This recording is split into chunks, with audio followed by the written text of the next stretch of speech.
Hey guys, Mario Kid here, back again. How's everybody doing on their end? Hope everybody is well, as always. I'm back to deliver my thoughts on actually two episodes of Korra, because I didn't give my thoughts on episode 9 of season 4. So I'm going to do both 9 and episode that came on today. Okay? Um, let's talk about episode 9 of season 4, but episode 48 of the entire season, entire series, excuse me, Beyond the Wilds. Basically, the concept of that was basically simple that the vines, the spirit vines, started to kidnap people, because of what Corvira has been doing, like harvesting spirit vines, and President Raiko, uh, was basically proposing to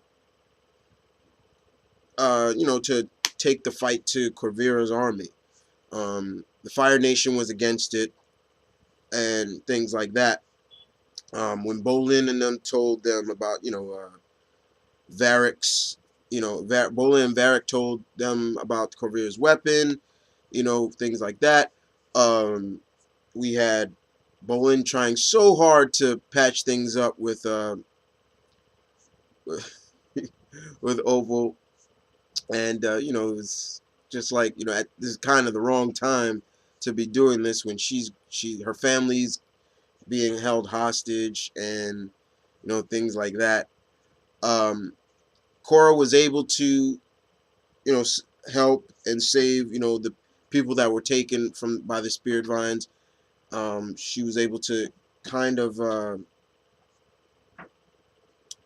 how can I put it, uh she was kind of able to like use her ability to talk to them in a sense, but also it also became the fact that she couldn't really do a lot of stuff because she was still facing the fears of Zaire.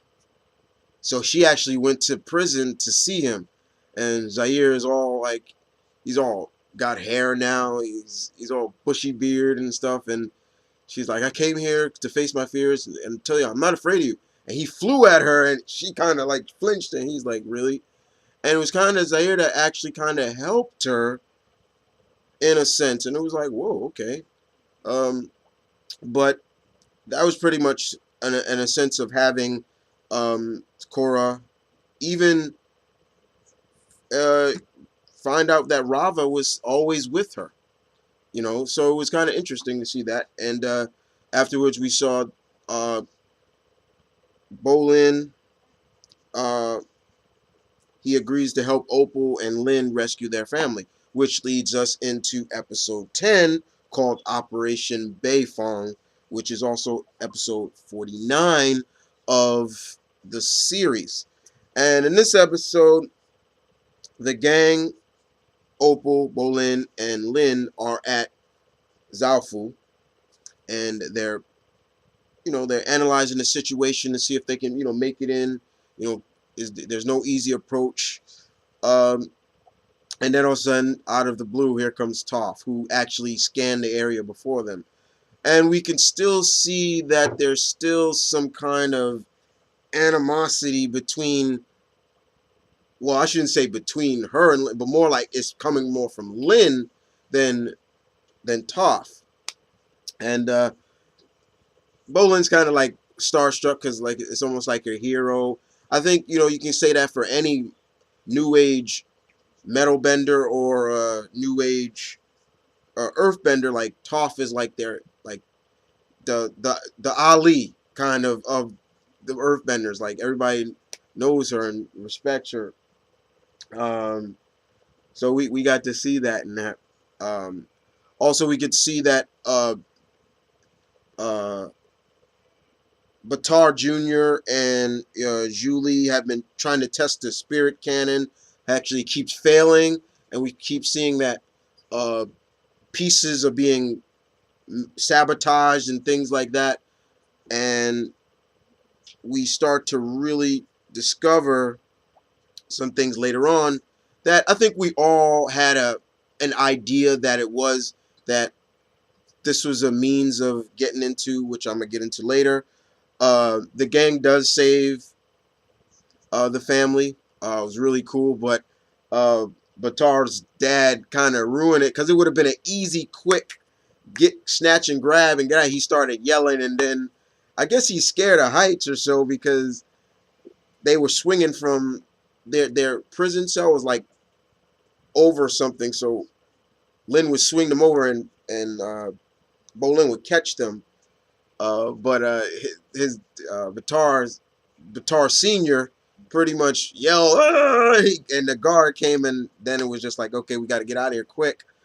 Um, they were able to get out, but then a fight breaks out. Now, before the fight broke out, we saw pretty much Korra going into the spirit world and trying to talk to the spirits and trying to tell them like, hey, you guys should help us, help, we you're a part of this now. And in a sense, the spirit said, in a sense, no, because you kind of still want to use us as weapons. The same thing as what Kovira is doing, and made some sense. It was like, okay, so they kind of declined, and that was pretty much. Didn't see a lot of Korra in this episode. It was mainly about the Beifong family or so. So it was kind of cool. It was cool to see that. The fight does break out between the family and Corvira. Uh, However, we find out who has been sabotaging the cannon, and we all should know it was Julie. Julie was sabotaging the cannon um, because she knew Corvira was a monster. It's like she's she's power hungry. And in some hindsight, I will say Corvira is what is Doctor Doom. Yeah, she reminds me a little bit of Doctor Doom, just female, and she really is what you know, Amon should have been. Because remember, I was calling Amon Doctor Doom for a while. She's really like Doctor Doom. Um, and we see that basically she found out that Corvira, Julie was. The only problem I didn't like was that Julie kept the evidence on her. So soon as she approached her, she, metal bend and the parts came out of her, and I was like, oh, come on. Like, it's like, you should have threw it away. Like, she wouldn't have suspected you. And then she literally said, "You're a monster," and and I'm not afraid to tell you that. And they put her in a small city that they were gonna use as cannon fodder. And basically, Bolin decides to go in to help her, which was pretty cool. It was pretty cool to see Bolin as always stepping up. He's like, "Look, I can't leave her out there. She's done so much." And you know, Bolin and Opal go in to help her while the rest of the family keeps Corvira at bay. And boy, did they keep her at bay. It was a pretty a decent match in a sense between the gang. Uh, it was fun. I liked the fight in a sense. It was a great metal bending fight. I loved how we saw. Oh, checking my time. I love how we saw. Always, uh, Su Yin's. I love how we saw her. Basically, she was fighting Kovira, and she's using like she turned metal into like a staff, and Kovira was throwing like the metal shurikens at her. She blocked it with pieces of Julie Kovira's ship, and then she literally put it on her like a armored vest, and it was really cool. And you know, but it was only just to keep her at bay. I thought both sisters were going to get involved because I like when the sisters get together and they fight together. It was really cool. I like when they do that. But looks like the gang is going to be they got surrounded. It looks like it's the end for the Beifong family, and then all of a sudden here comes Toph, and she just literally mows down all the mecha suits, and literally, oh, it's like Korea's look is like it was priceless to me. She's like, I thought we were going to get a fight between them, but it was just like she was like, oh, And then you see Toph just like, you give metal benders a bad name, and they just walk away, fly away, no problem. Um, and it was cool. It was the ending was cool because they were able to save the family, which I enjoy. It was a little bit of a happy ending, um, in a sense, and uh, you could kind of say things got patched up a little bit between Lynn and Mom, and things like that. But Toph even admits, she wasn't a good mother. She wasn't a good mother. The fact that you know we do get to know who Lynn's father was, but they don't really go really into detail. And but she does say, "Look, I may not have been a good mother to you guys, but I raised two good girls." And it's like, okay. Um, but Toph decides to go back. She's like, my back is killing me. She realized, like, leave the fighting to the kids in a sense. And it's kind of true. She even said something about, I think, Katara. She said this is why Katara stays out of. She really, yeah, so she didn't go into the war and things like that. So it was interesting. It was a good, interesting episode. This was good. Both two episodes were good to me because this was what it should have been. I really didn't like that they had in this season a clip episode right when the season is about to end. I was like, that was really unnecessary.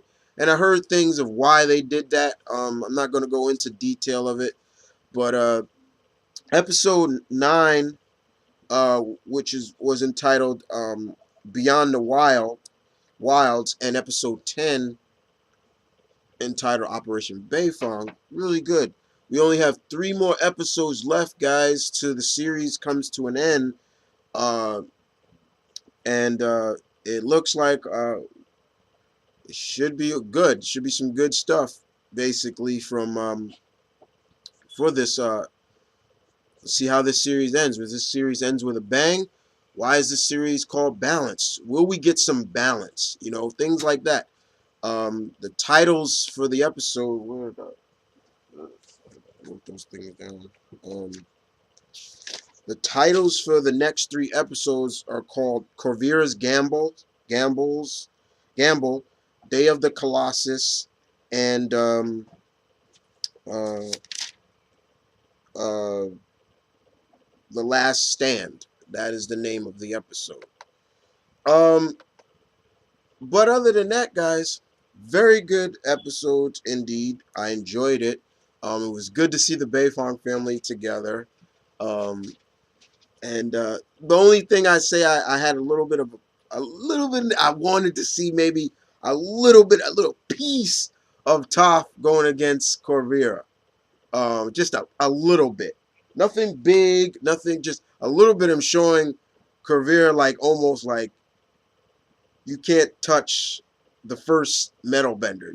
She's good, but you're nowhere near Toph. I wanted to see that, so she can showcase that. But other than that, it was good. It was a good episode. I enjoyed it. Um, but other than that, guys, you guys take care. Tell me what you thought about mainly this episode 10. You don't have to talk too much about episode 9 if you don't want to. But if you want to talk about both episodes, you can tell me. But episode 10, definitely, I want to hear your input, your thoughts on it, guys, as always. And to all my Korra fans out there, stay up, stay tuned, peace, one love, stay tuned. As always, I'll catch you guys next time. And I'm out. You guys have a good day and a good weekend. Take care.